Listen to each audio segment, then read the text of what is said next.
দাও। হ্যাঁ, আগে হাঁটতে পারতো না, আগে হাঁটতে পারতো না, এখন দৌড়া। এই যে আসো, এদিকে আসো মাহাদি, আসো আসো। এই তো হাঁটতে পারতেছে এখন। কি সমস্যা হচ্ছিল? সমস্যা যে ইমব্যালেন্স ছিল। ইমব্যালেন্স ছিল, সে দেখতে আসছে। কি হয়েছিল? তোমার কি সমস্যা ছিল বলো? তোমার কি সমস্যা ছিল? হ্যাঁ, কি ছিল? এটা তো লোগো।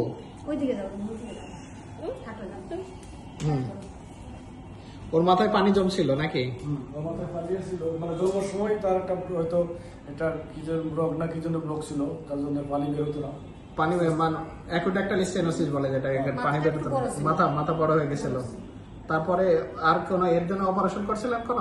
আর আপনার এখানে অপারেশন করছি, এরা কিন্তু মনে করেন যে বিভিন্ন জায়গায় ডাক্তার দেখাইছে, মানে আমাদের সিলেট শেষ। সিলেটে বিভিন্ন জায়গায় ডাক্তার দেখাইছেন, সব শেষ।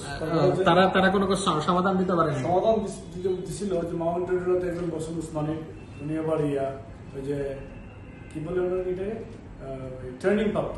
ট্রেনিং প্রাপ্ত। আর বঙ্গবন্ধুর উনিও ট্রেনিং প্রাপ্ত, জিয়াউদ্দিন। ওনার কাছে একবার আসছিলাম, উনি বলছেন যে এটা অ্যারেস্টেড হাইড্রোগ্রাফিকা।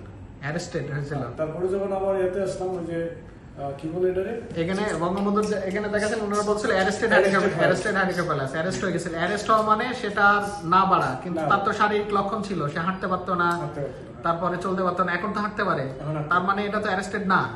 এটা তারপরে আমরা বলো যে ওই এবার কেয়ারে গেলাম, যাওয়ার পরে উনি বললেন যে এমআরআই করার জন্য। এমআরআই রিপোর্ট থেকে বললেন যে আপনি তাড়াতাড়ি করুন। তো আমরা ভাবলাম যে সিলেটই করবো। তো সিলেটে আমাদের একজন পরিচিত ডাক্তার ছিলেন, ওই নর্থ ইস্ট মেডিকেলের প্রফেসর কামাল স্যার, উনি পরামর্শ দিলেন আপনাদের এখানে আসার জন্য, এবং ওনার রেফারেন্সে আপনাদের এখানে আসলাম। আসে কি আল্লাহর রহমতে এখন ভালো হয়েছে? আলহামদুলিল্লাহ, আমার ছেলে ভালো আছে।